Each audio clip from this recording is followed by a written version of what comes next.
Bonjour, je suis heureuse aujourd'hui de vous amener avec moi sur un des chemins qui est cher à mon cœur. C'est celui de la Sainte-Baume, d'un massif sacré, d'une montagne sacrée. Et derrière nous, un des gardiens que j'aime beaucoup et qui nous accompagne.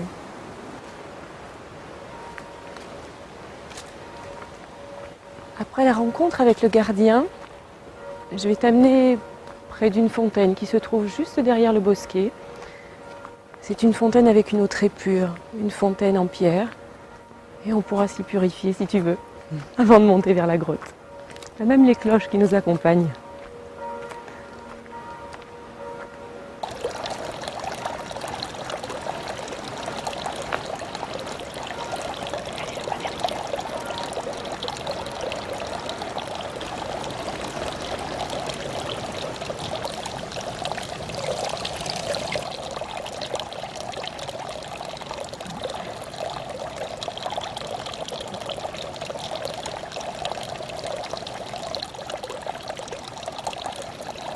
Émouvant de penser que depuis des siècles, il y a des gens qui montent comme ça, plein de foi, plein de recueillement et qui s'arrêtent à la même fontaine. Et l'eau, cet éternel féminin qui continue à couler. Et maintenant, on va traverser la forêt, la grande forêt magique, peuplée de plein de mystères. C'est dans ce lieu plein d'énergie que j'ai maintenant envie de vous parler de la Sainte-Baume, de la grotte de la Sainte-Baume et de Marie-Madeleine. Depuis les millénaires, des tas d'individus croient que ce lieu est un haut lieu chrétien. Depuis des centaines et des centaines d'années, il y a des gens qui viennent en pèlerinage, qui viennent se recueillir.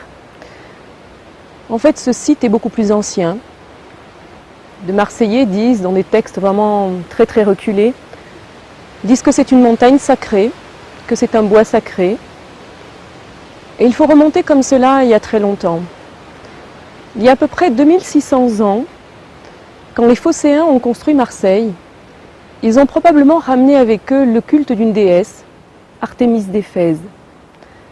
Et Artémis est représentée avec un poitrail généreux, avec de multiples seins, que d'aucuns ont considéré qu'il s'agissait d'eux.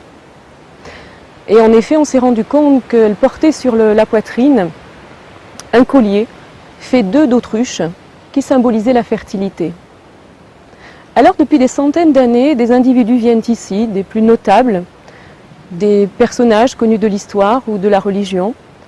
On a eu Saint Louis qui est venu après une croisade, François Ier, Catherine de Médicis, des tas d'individus qui ainsi ont cheminé et sont venus déposer une partie de leur histoire en invoquant Marie-Madeleine.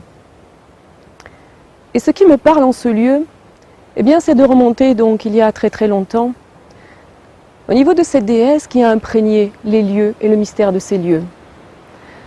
Cette déesse qui, bien au-delà de Marie-Madeleine, est dépositaire d'énergie de vie, de fertilité, de fécondité. On a découvert ainsi qu'au Moyen-Âge,